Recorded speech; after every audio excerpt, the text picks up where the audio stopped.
story starts with the introduction of Necropia, the realm of the dead, a place completely devoid of a single trace of life. In this desolate world stands a grand castle, the only one in Necropia. This castle is packed with things that are beyond imagination, which includes endless golden pillars, stunning ornaments, and murals. The sprawling marble halls are lined with intricately crafted, glorious sculptures. But the ruler of this place, and at the heart of it all, is the Death King Karnak. Karnak is the supreme ruler of Necropia, having mastered and controlled death itself. But after centuries, he realized that humans weren't meant to wield such power. His huge mistake in messing with death has led to his own regret, as he now finds himself as one of the undead. Before we get deeper into the story, here's the lowdown on how Karnak ended up as an undead. Back in his human days, Karnak was the bastard child of a fallen noble family. He lost his mother when he was young and was constantly pressured by other nobles. Over time, he grew to trust only himself, and the desire for power got stuck in his head. That's when he stumbled upon a forbidden codex about necromancy and veered off the path of being human.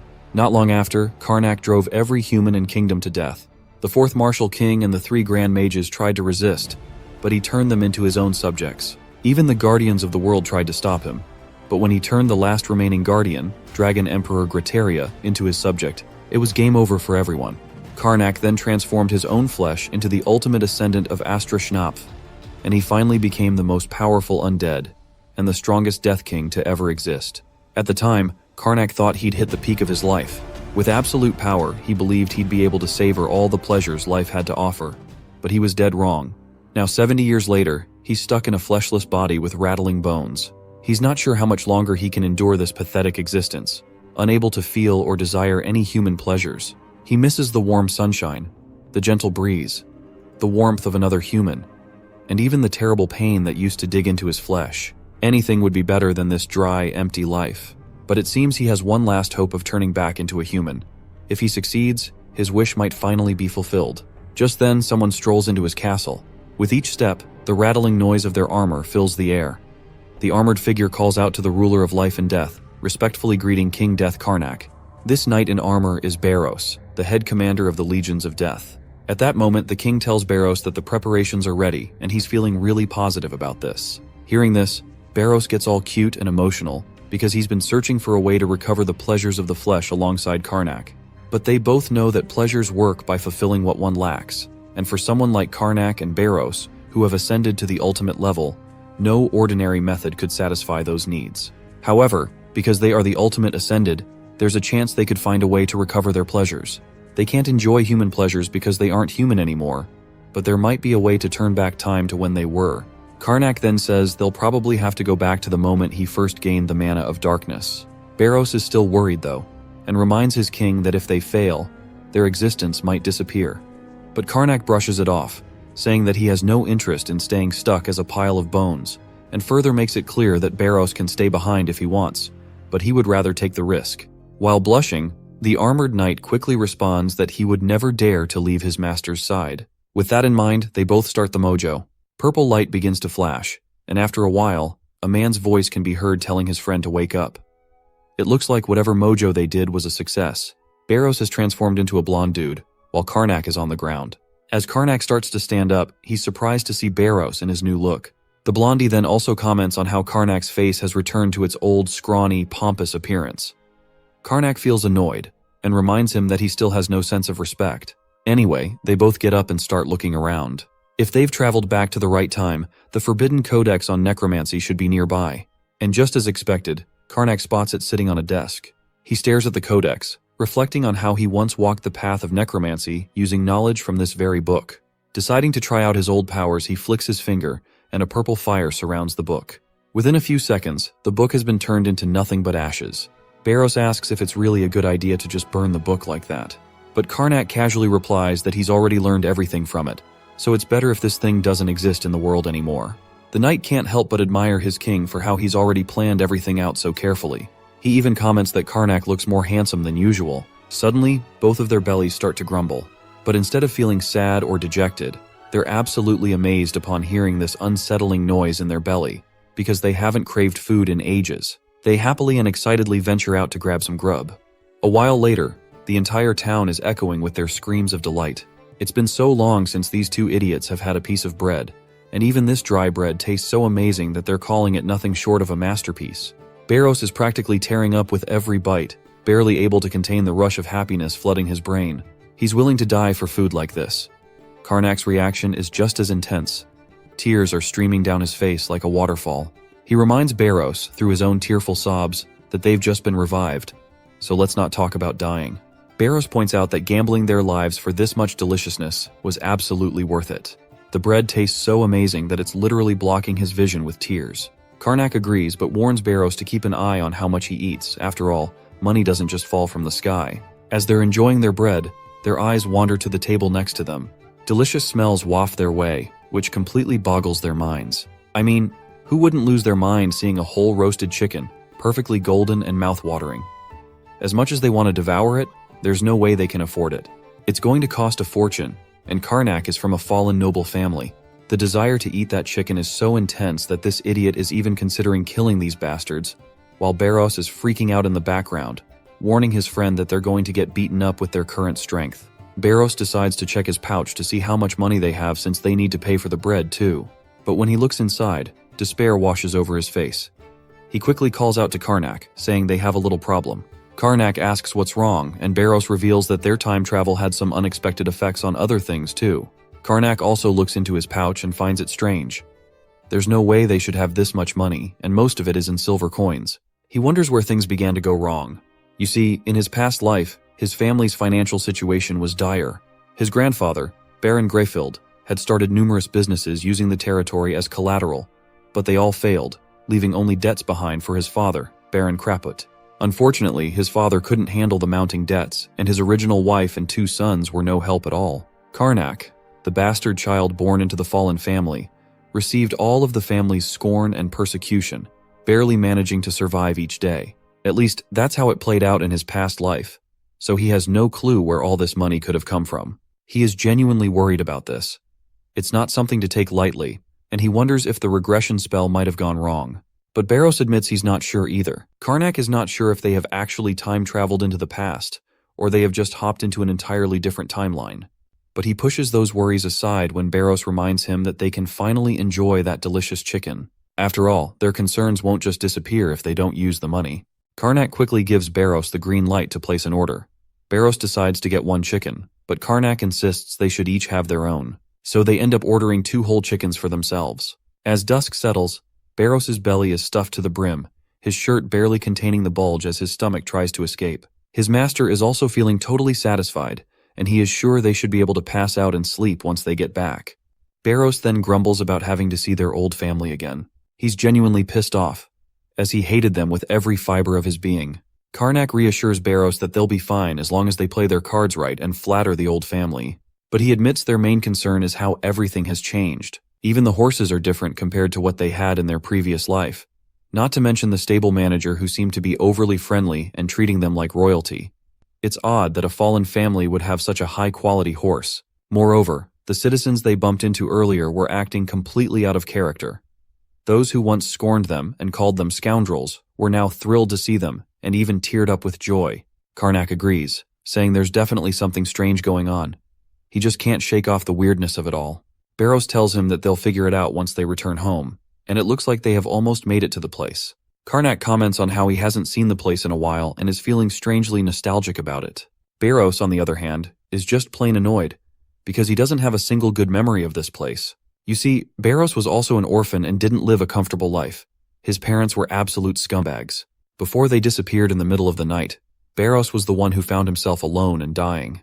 A surprising twist came when Karnak's father took him in, despite the family's disdain for illegitimate children. As a result, Barros ended up with an attendant position, which, despite the circumstances, gave him some much-needed stability in his life. Suddenly, Barros points in a certain direction and asks Karnak if that's the Gestar residence. Once Karnak looks in the direction Barros pointed, he quickly confirms it, saying this is the place they used to live in. The mansion behind the walls is massive, and Barros can't help but comment that they might have stumbled upon the wrong place. But Karnak quickly points out that this is definitely the place from his memories. He sees the tall brick wall, the 2-story building with a terrace, and the extensive garden surrounding it. It all looks familiar, but it seems surprisingly lavish, and he has no clue from where they got all this money to spend. When they reach the door, the gatekeeper perks up and greets Karnak promptly. Not only are they welcomed, but the staff bows their heads in respect, leaving both of them astounded. Inside the mansion, the butler, who goes by the name Fapel Played, starts serving them tea and explains that it's been almost half a year since Karnak became the head of the family. This shocks Karnak, while the butler then asks if Karnak has achieved the goal he was aiming for. Of course, Karnak has no clue what goal the butler is talking about. Seeing Karnak's cluelessness, the butler asks if he's forgotten the reason he went on his journey. Karnak pretends to remember and says he sort of found his goal. The butler perks up at this, and mentions that the late Lord and Isabella would have been glad to hear this. As soon as Karnak and Barros hear the word late, Karnak quickly realizes that his father is dead, and it seems his stepmother must have died with him. The butler then points out that after Tessil and Ferelth passed away as well, times were grim, but he's glad to see Karnak around handling everything. This explains why Karnak became the Lord in the first place, but he still has no clue why his entire family died. The goal of his journey is obvious to him, and he's sure he must have been practicing necromancy while no one was watching. Barros leans in closer and reminds Karnak that there's no way he could have revealed the true goal of their journey. Karnak agrees, saying that's why he must have spouted some nonsense about going on a journey, though he is not sure why he would need necromancy in a situation like this. The butler notices their concern and asks why they're worrying so much. Barros quickly explains that the young master is exhausted from the long journey and suggests continuing the conversation tomorrow. The butler panics a bit and apologizes, saying he completely failed to consider that, and quickly escorts Karnak to his room for some well-deserved rest. Once inside, Karnak and Barros give each other a high five for cleverly getting into the room. Blondie then points out that, although they've managed to avoid trouble for now, they're still in the dark about what to do next. Everything is so new that he has no idea what's going on. Karnak then says he has a method for times like this and asks his friend if he's ready. He tells Barros they need to hurry because they have to make their move while everyone is asleep. As midnight strikes, we see the old butler sleeping soundly in his room. That's when Karnak and Barros sneak in. Blondie hands over his friend a bowl of herbs, and they decide to continue the mind inspection now. Karnak pours a purple substance into the bowl, and the medicine quickly starts to seep into the butler's brain through his nose. As soon as Karnak calls the butler to wake up, the old man's body starts to stir, and he quickly responds to his master. Karnak begins by asking him to explain the whole process of how the gestured finances improved and how he became the head of the household. The old man starts narrating that 4 years ago, while the second Yukon master was training, he happened to come across a large-scale copper mine. Karnak's eyebrows raise at this. To him, it sounds like a bunch of bullcrap because, as far as he knows, the mines were just an excuse used to hide dirty money. Even Barros nods in agreement, saying it's actually quite rare to stumble upon a mine like that. Karnak then asks why everyone in the family died within just 4 years if that's the case. The old man explains that the whole mess started with the location of the copper mine, because it was in a neutral zone between the Gestured and Deventor families. Both sides claimed it was theirs, which kicked off a war. The Deventors, who were known for their top-notch military training, had no trouble taking down Baron Craput. Sir Randolph from the Deventor family easily defeated him, and also killed young Master Tessil and the oldest son. The household's best knight, second young Master Ferelth, lost both his legs to Sir Randolph and ended up taking his own life. The Baroness, heartbroken by all the losses, didn't last long after that. So, young Master Karnak was picked to take over, even though he was just a kid. The families agreed to a ceasefire until he was old enough to take charge. But everyone was still worried about the copper mine and what would happen with the war compensation. That's when young Master Karnak came up with a plan, and he challenged Viscount Deventor to a trial duel, all in the name of Allium, the goddess of moon and justice. When the two idiots hear this, their jaws practically drop. You see, trial duels are held under the Allium Order's mandates, where you can even substitute a warrior in your place. The duel happens under the watchful eyes of an Allium priest, and the victor is decided only when one side dies. Barros leans in and tells his friend that it looks like he's really dug his own grave. Our boy just facepalms in frustration, admitting that this wasn't exactly his idea. He figures that's why everyone is treating him so nicely, because he's probably going to lose this fight. But it kinda makes sense why his past self would agree to duel, because he knows that he can't win the war, and Deventor couldn't refuse the duel without damaging their reputation. By now, the only way to get out of this mess is to win the duel and secure the copper mine, and this is the only way to save them from starving. Barros points out, though, that with Karnak's current skills, he's pretty much a goner. Karnak, however, is determined to win this fight at all costs, and declares that this is exactly why he needs to train as hard as possible. He asks the old man when the duel is scheduled, and the butler informs him it's about a month away. Of course, both of them look utterly clueless and hopeless, because the duel is just around the corner with barely any time left to practice. Later, the table is piled high with mouth-watering food. Our guy reminds his friend that he's arranged all of this for his friend, because he's always working so hard and deserves a treat. But Barros questions if this is really the best time to relax, with the duel so close. Karnak just shrugs it off and cheerfully asks Barros if he could attend the duel instead. Of course, Barros's chewing comes to a halt as he realizes that the fancy food was just a bit of bribery. He quickly apologizes, admitting he's not exactly thrilled about the prospect of dying. Karnak reminds him that he's taken down 3 of the 4 martial kings single-handedly, so why he is feeling afraid of a simple duel. Barros explains in response that this was all thanks to the necromancy magic, and you can't just rely on experience to gain martial prowess. He gives an analogy, saying it's pointless to learn advanced swordsmanship if you don't have the arms to wield a sword. He admits he might have pulled it off with 6 months of training, but a month just isn't enough. Once he hears this, our guy quickly snatches the food away from Barros and tells him not to touch any more of it. Barros then asks why he didn't choose someone from the Night Order. Our guy reminds him that if anyone from the Order had been strong enough, they wouldn't be having this conversation. Fired up, he declares that he's ready to use necromancy if that's what it takes to win the battle. But then Karnak remembers there's a hitch in this plan. Necromancy is banned.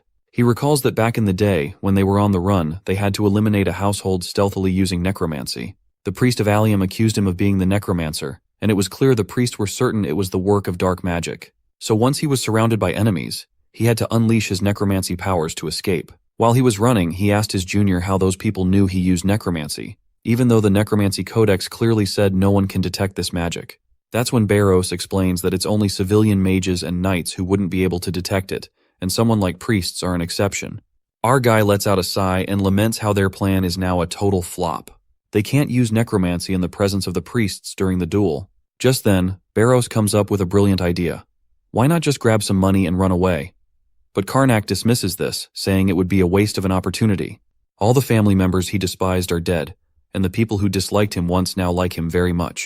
Suddenly, as Barros is heading down with the food, his senior stops him and tells him to sit back down because another shady plan has popped into his head.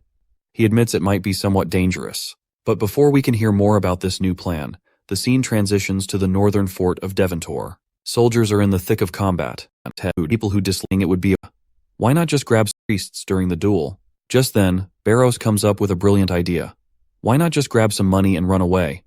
But Karnak dismisses this, saying it would be a waste of an opportunity. All the family members he despised are dead, and the people who disliked him once now like him very much. Suddenly, as Barros is heading down with the food, his senior stops him and tells him to sit back down because another shady plan has popped into his head.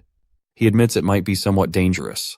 But before we can hear more about this new plan, the scene transitions to the northern fort of Devontor. Soldiers are in the thick of combat, and when the senior officer orders a break, everyone collapses from exhaustion.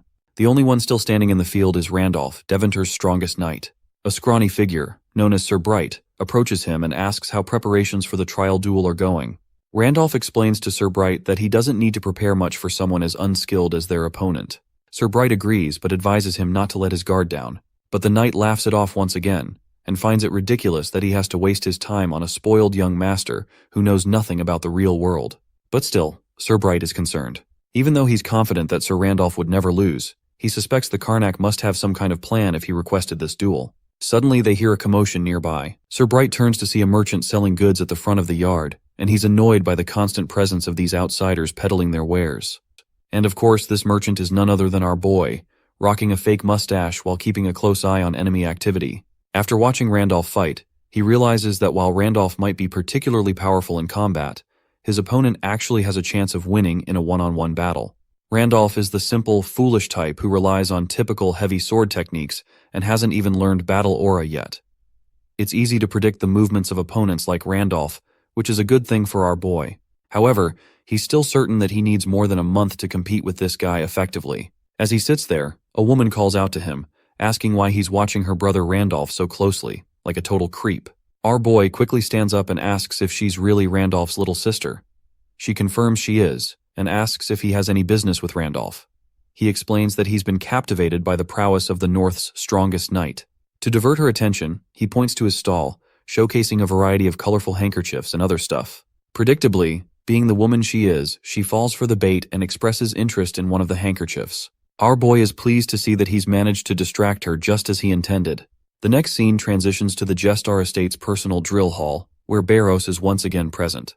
He explains that he's returned and asks our boy if his stamina training is going well. But, well, things aren't going as well as they hoped. Our guy is sprawled out on the ground, looking like his soul has already left his body. Blondie frantically shakes his master, telling him to wake up, and our boy groans, telling him to stop shaking him, or he might throw up all the delicious food he just ate. Blondie then asks if he ran the 50 laps around the drill hall like he was told. Karnak explains that he just finished and collapsed because he can't run anymore. Blondie remarks that his stamina is seriously lacking and that he's got a long way to go. Karnak then asks if there's even a point to all this training, to which Blondie replies that he can't do much with his current scrawny body, so he's got to keep grinding to at least build some muscle. But Karnak just can't endure this torture any longer and pleads with his friend to let him rest for a moment. Blondie puts on a creepy expression as he reminds his senior that the real training hasn't even started yet and he's not joking around. The poor guy asks if the exercises he's done so far weren't the real deal. Blondie casually explains that what he did was merely rehab, and the actual training is only about to begin. As Blondie says this, he looks absolutely devilish in the eyes of our poor lad, who just wants to kick back and relax after finally regaining his human body. The next day, the first thing they did was to make sure to eat plenty of protein-rich food. And after that, they headed to the drill hall and started with 100 push-ups. While our boy struggled to get through them with both hands, his knight was casually knocking them out with a single finger, not even breaking a sweat. Talk about a giga chad. Next up was 100 pole swings. Once again, our dude was struggling to even lift the empty bar, while Barros handled a boulder with such finesse that it looked like he was swinging around a lollipop. They both then did 100 squats, and once again, Karnak was struggling while my guy was just massacring the routine. Finally, it was time for our boy to catch his breath. Afterward, they had another meat-heavy meal, and the routine continued. Push-ups, pole swings, and squats, and they repeated this for every day for 15 days straight. After those 15 days, we see Karnak doing some squats, and his body has definitely improved, showing much more progress than before. Barros walks into the scene and comments that it seems like his master has finally built up some stamina. Our boy reports back, saying that of course he has gained stamina after doing these grueling exercises for over 2 weeks, but he still feels he's nowhere near his junior's level. Barros points out that he did twice the training, so it's no surprise there's a big difference. Blondie then decides it's time to start some sword training. He offers Karnak a sword and tells him to hold it. Once Karnak takes it, Blondie examines his posture and technique but is utterly disappointed. Everything about Karnak's form is a complete mess, and Blondie has no idea where to start because it's all so disorganized. A while later, Karnak has finally started to look somewhat decent with his stance, and at least now he won't be beheaded in one attack. Blondie then warns him that he's about to attack, so he better brace himself for the impact. With that, Barros swings his rod at Karnak, tagging him with a single quick strike. Blondie sternly tells him to get back in his stance and stop standing like an idiot. But the barrage of attacks Barros sends his way is just too overwhelming for him to handle, and the only thing Karnak can manage to do is maintain his stance. He doesn't even have time to think about defending himself. Eventually, after taking a solid blow, he stumbles backward and falls to the ground. Barros then tells him that he got a grip on himself, because the enemy don't give their opponents any chance to counterattack. He tells Karnak that he needs to hold his stance and dodge the subsequent attacks. But Karnak, frustrated, explains that even if he holds his stance, he simply can't dodge the next attack. Barros then reminds Karnak that the main goal of this training is to prepare him to have nerves of steel and to make sure Randolph gets the message that he's not going to back down. You see, Randolph has a habit of showing off, so he'll likely try to flaunt his skills in front of the spectators while toying with his opponents. However, if his opponent loses their will to fight, it's a different story, and Randolph will see it as a chance to end the fight quickly to protect his honor. So, Karnak needs to show Randolph that he's got balls of steel and won't give up, no matter how tough the circumstances get. If Karnak can prove that, he'll at least avoid dying in one hit. With only 5 days left before the duel, our boy is still pushing through his training, and it looks like he's improved quite a bit. But just as things seem to be going well, he takes a direct hit and goes tumbling backward, hitting the ground like a sack of potatoes. Blondie, clearly annoyed and furious with his lackluster skills, sternly warns him that if he keeps this up, he'll get slashed down in a single slice. Looks like even Karnak has gotten tired of taking all the flack from his friend, and is visibly frustrated. With only 4 days remaining, he's still getting his ass kicked by Blondie, and day 3 looks even worse, and he seems to be regressing instead of progressing. On day 2, after yet another failed attempt, he's utterly exhausted and sprawled out on the ground. He's convinced that if this keeps up, he might be dead before he even gets the chance to fight Randolph. Finally, Blondie reassures him that he's done quite well, and that this might be enough for the fight. He then further reveals that he will now teach him the 4 martial kings sword technique. Karnak is confused to hear this and asks if Blondie even knows such a technique. Blondie casually admits that he does, saying he knows most of the techniques because the 4 Martial Kings were all his underlings. He's learned all their techniques except for Martial King Rapisol's. Karnak inquires why he hasn't learned hers then. In response, Barros explains that we apparently failed to turn her into a Death Knight, and she resisted until the end, so our boy eventually had to cut her into thirds and make her a palace gatekeeper. Naturally, this idiot reflects upon his actions, and thinks to himself if he was that cruel. Blondie brushes off all the past talk, and tells him that today, he'll be teaching him Martial King Levon's Delphiad sword technique. Karnak isn't sure if he can learn this in just 2 days,